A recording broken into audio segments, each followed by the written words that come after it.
Welcome to Kinky Knots Cafe, Proactive is the Way, where we provide you tools and resources to enhance your mind, body, and spirit.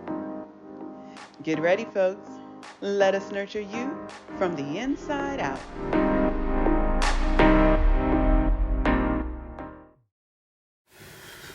Hello, my friends. Thank you for joining me today. Can you believe how fast this summer has flown by? I thought money was fleeting. Hell, life is fleeting. This summer, I decided to keep it chill as we are finally moving back into our home. And after returning from a 3-week trip overseas, I felt that it was so important to focus on the continued healing of my mind, body, and spirit, and conserve as much energy as possible. Such a necessity. How has your summer been? I would love to recount your experience and live vicariously through you. Maybe get some ideas for next summer or a mini retreat during the school season. Drop me a line or two in the comments or contact me at www.kinkyknotscafe.com/contact us. All right, let's get into it. Today, we are closing out the last 5 chapters of The Laws of Human Nature by Robert Greene. Robert, where were you in 2015 when I decided to return to the U.S. and attempt this single mom life raising my 3 kids solo? Oh my God. Had I thought like some of these characters in which you portrayed within your book, I think I would not have experienced this emotional roller coaster I endured while attempting to navigate absolute crazy. Although I ended the first round successfully, should it occur again, and not that I am willing it, I want to thank you for equipping me with the knowledge of human nature, how to better recognize the behavior, and the steps to take to properly identify these behaviors within myself and either restrain from its development or leverage it in a positive manner, and protect myself and advise my children how to protect themselves.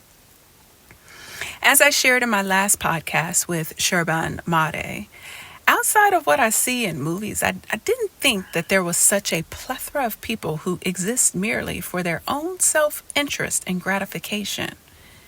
After reading your book, the fact that you had to write about these behaviors and provide us guidance inferred to me that these behaviors are proliferating within our society, and that even within the best of us, no matter how much we attempt to purport goodness, we need to have a level of awareness to become better stewards within life.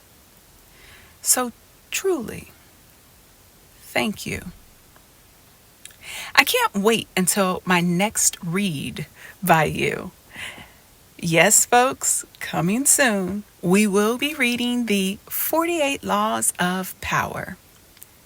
It doesn't fit in my theme for next season, but hopefully I will figure out how to incorporate this into Proactive is the Way. So stay tuned. Chapter 14, The Law of Conformity. Have you ever recognized how much you conform under the demands of society? Robert opens this chapter by sharing that in the group setting, we unconsciously imitate what others are saying and doing. We think differently, more concerned with fitting in and believing what others believe. We feel different emotions, which are infected by the mood of the group. We are more prone to taking risks, to acting irrationally, because why not? Everyone else is. This social personality can come to dominate who we are, listening so much to others and conforming our behavior to them.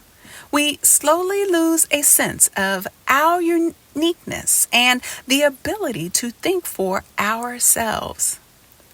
The only solution is to develop self-awareness and a superior understanding of the changes that occur in us when we are in groups.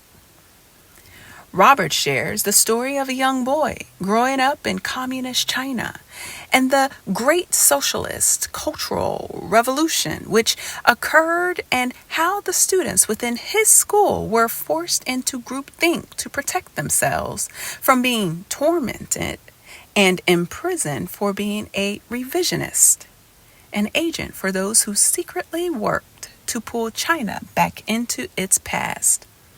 In this chapter, we learn how oftentimes we have a desire to be a part of something, to fit in adopting ideas, beliefs, and values, or as a form of protection, we feel that it is necessary to associate or conjoin forces with those who will fulfill that desire.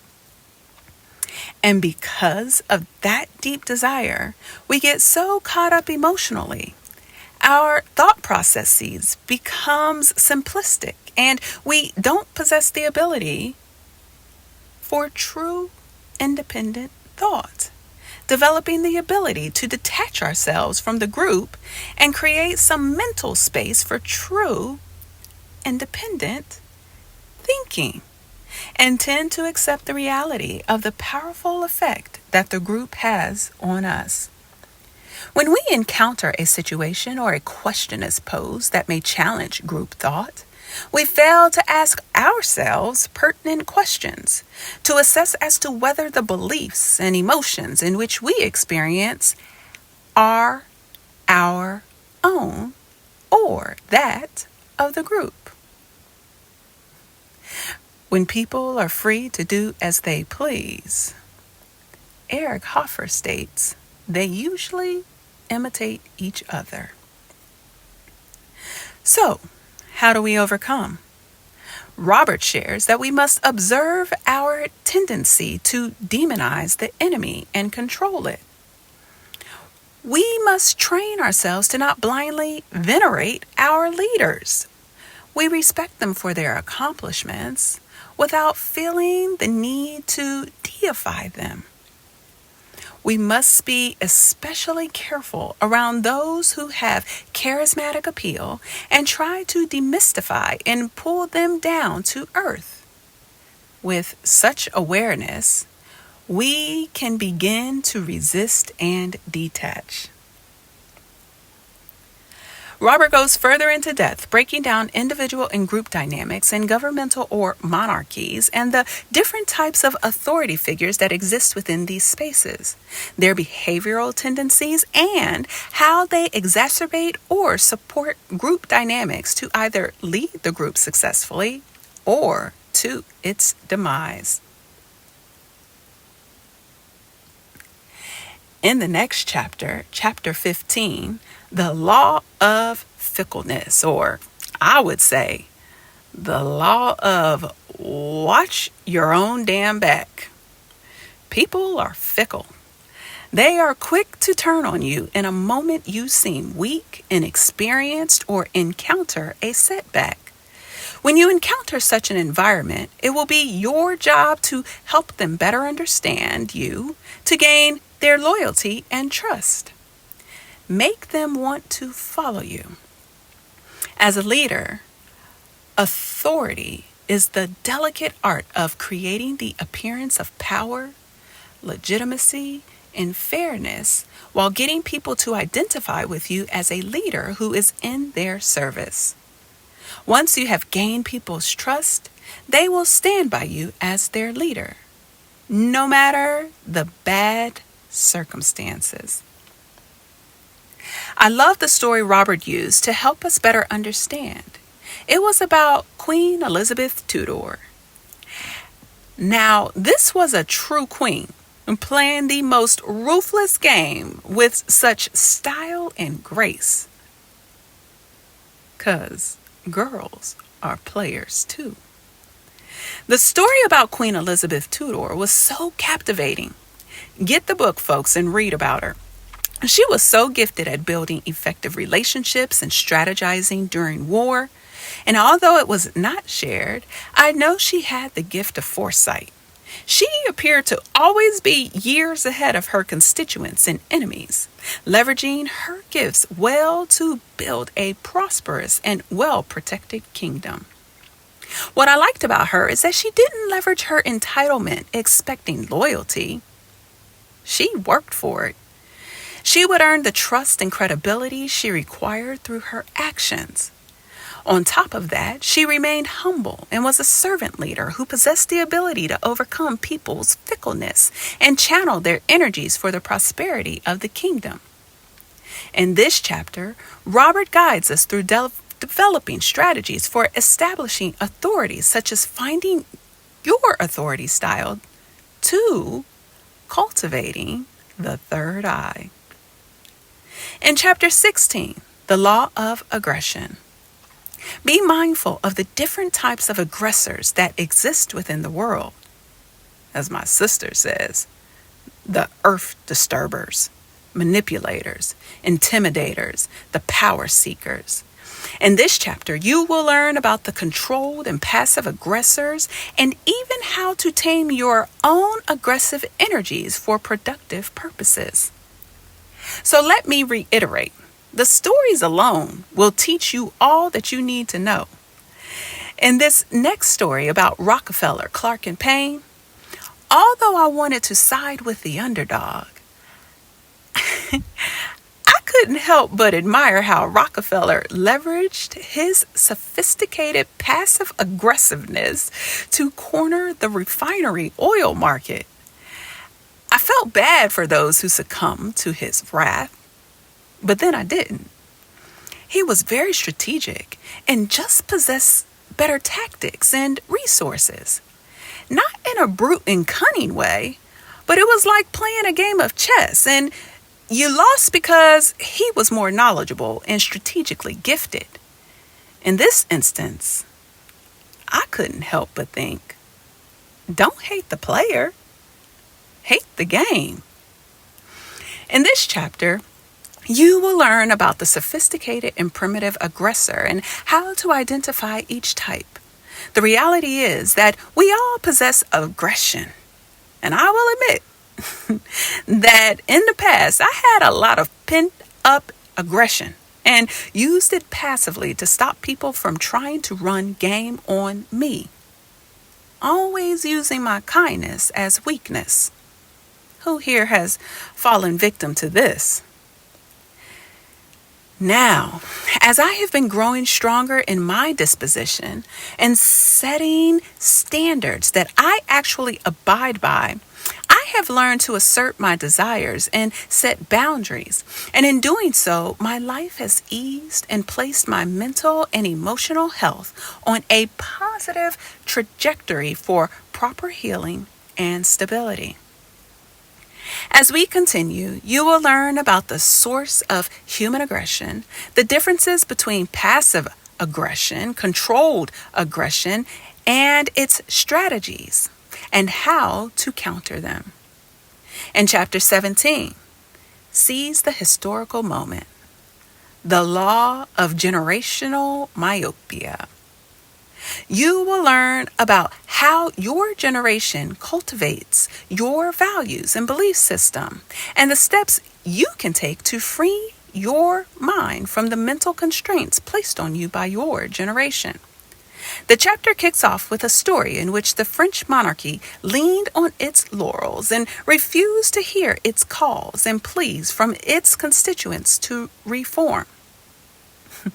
Well, I am sure you can predict the outcome of that mindset. Yes, folks, the French Revolution ensued. In the end, as you know, those who fail to adhere to the calls of reform, those who resist evolving, will inevitably die. Why?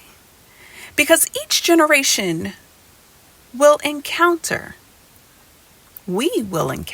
a new wave of young people who are always attempting to create something more reflective of the world in which they desire. One that reflects more of their values and the spirit, and oftentimes goes in a completely different direction of the previous generation. We see it occur time and time again, and even in different industries, from the fashion to the financial industry. It is our job to recognize the generational patterns.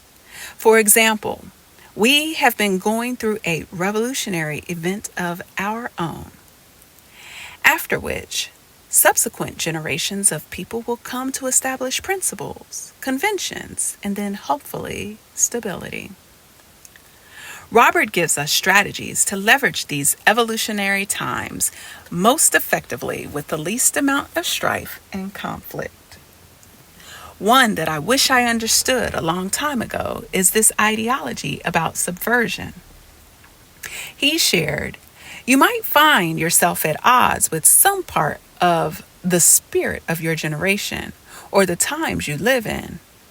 Perhaps you identify with some tradition in the past that has been superseded, or your values differ in some way because of your own individual temperament. Whatever the reason, it is never wise to preach or moralize or condemn the spirit of the times. You will only marginalize yourself. If the spirit of the times is like a tide or a stream, better to find a way to gently redirect it instead of fighting its direction. You will have more power and effect by working within the zeitgeist and subverting it. Like I said, I wish I had read this book back in 2015, right before my life turned upside down in 2016. I failed miserably in this area, but have since learned through the guidance of my spirit. It said, preserve yourself, Toya. Do not become a martyr, as the times have not changed too much. Instead of fighting the old, less, and forge your own path. As such, I will keep learning, developing, adapting, and growing. We close out this book with the law of death denial, meditating on our common mortality. If you are someone who struggles with thoughts of death, this chapter is golden. As Greene shares, our growing reasoning powers and knowledge of science have only made how we view and discuss death awkward. He shares that many of us can no longer believe in the concept of the afterlife with any conviction, but we are left with no compensations, with only the stark reality confronting us. We might try to put a brave face on this, to pretend we can accept this reality as adults, but we cannot erase our elemental fears so easily. In the course of a few hundred years of this change in our awareness, we cannot suddenly transform one of the deepest parts of our nature, our fear of death. And so, what we do instead of creating belief systems such as an afterlife is to rely on denial, repressing the awareness of death as much as possible. So, through our denial, we make it invisible. We create action movies to demystify dying or venerate the youth. Oh my God. Ageism is proliferating our culture. Or we leverage technological or medical advancements to look or feel younger, never really managing death in a healthy way. When we repress the thought of death, we stir up anxiety and continued illusions. It is interesting. I'm reading a book right now. It's about meditation, but it has a section in which it speaks about how we should understand death. It's titled The Miracle of Mindfulness by Thich Nhat Hanh. And he shares that our way to overcome the fear of death is to understand that death and life are interdependent. We can't fully embrace one without understanding and accepting the other. If one doesn't know how to die, one can hardly know how to live. We have to learn to accept that death is a part of life and vice versa. We must look death in the face and accept it as we accept life. He suggests that we should leverage this idea of mindfulness by meditating on the corpse. Meditate, he says, on the decomposition of the body. How the body bloats and turns colors. How it is eaten by worms until only bits of blood and flesh still cling to the bones.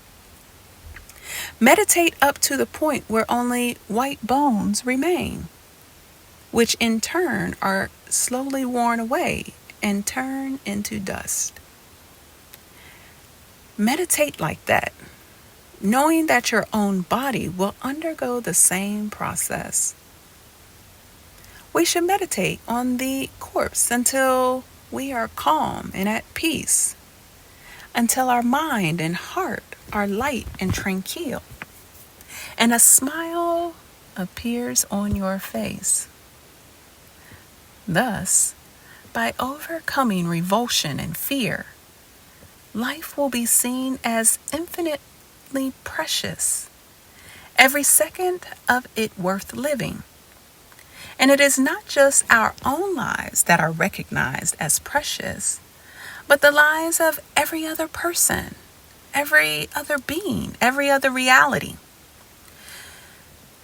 We can no longer be deluded by the notion that the destruction of others' lives is necessary for our own survival.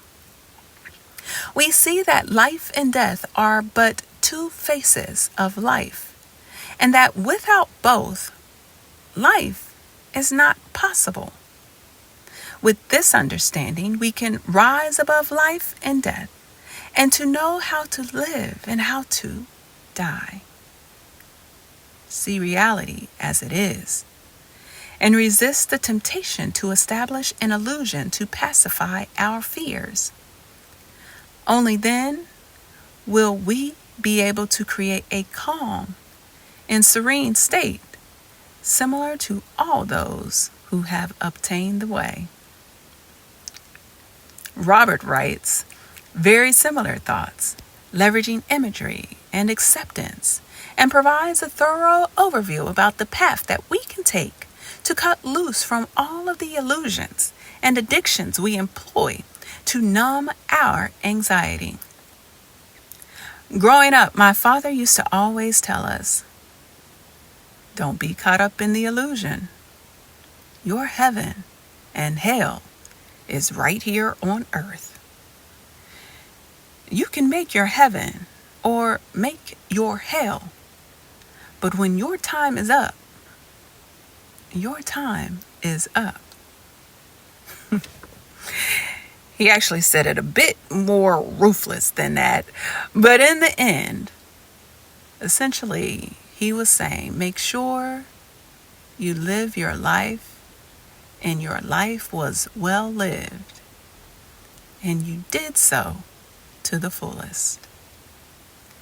All right, folks, that's a wrap. To access all replays or learn more about Kinky Knots Cafe's Proactive is the Way, please visit www.kinkyknotscafe.com. Proactive is the way, my friends.